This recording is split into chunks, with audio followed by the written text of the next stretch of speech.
quarantine quiet time. Today is day number 4.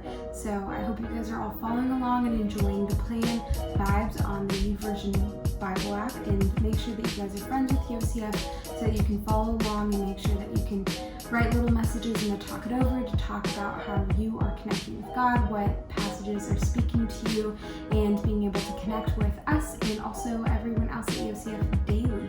So we're going to take a look at some scripture. This morning we are in James 4, and it is verse 2. It says, "You desire and do not have. You murder and covet and cannot obtain. You fight and wage war. You do not have because you do not ask." Definitely, I think, a hard pill for a lot of us to swallow. It's really easy to get jealous over things, especially with social media. There's so many cool things that people are doing, or maybe you're jealous of the way that somebody looks, or that they have friendships or relationships that you might not have, or have cool things that you want to have too. Like, you know that Christmas just passed, maybe they got a whole bunch of things that you definitely wanted. But bottom line is whatever you're jealous of, or whatever you're having a hard time seeing that is making you upset, or maybe have some sort of strong emotion towards somebody, we need to remind ourselves that jealousy is definitely not something that is an emotion that we should live in this moment.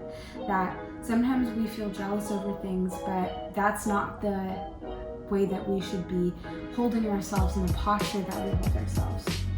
It's definitely not fun to have somebody be jealous of you over something, and we need to remind ourselves that we have everything that God has given us for a reason, that we are content. It's always good to ask for things. Even in this verse it says that it's okay to ask, but we also have to be aware that we have what we have because God has blessed us in a certain way, and He's allowed us to be able to experience what we're experiencing.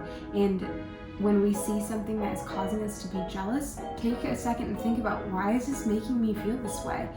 Am I expecting something and I'm not getting exactly what I want? I think a lot of us feel jealousy because we have an expectation of getting something and we don't have it.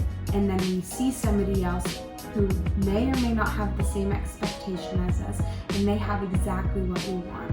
And a lot of the time, if we aren't clear in the way that we communicate, we're not going to ever find that we're getting what we are expecting.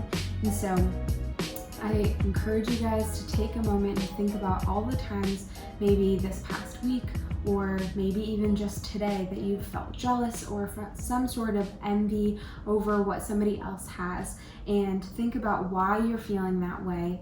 What could be the reason as to exactly what is spurring it on with this specific situation? Are you frustrated over something? Are you mad? Do you feel like you're not being heard or seen or getting exactly what you want? And then take a minute and ask God to help alleviate any of that jealousy or bitterness over this situation, and try and prepare yourself for another time to make sure that you are not going into this rage of jealousy when you see something that you want or that you are upset that you don't have in this moment. Definitely it can be hard, but I know that you guys can do it, and just starts off small of just reminding yourself and finding out what the source of why you feel this way in the first place is the easiest place to start. So I hope you guys enjoyed this morning's message, and I hope that you guys are here tomorrow for day number 5. Bye.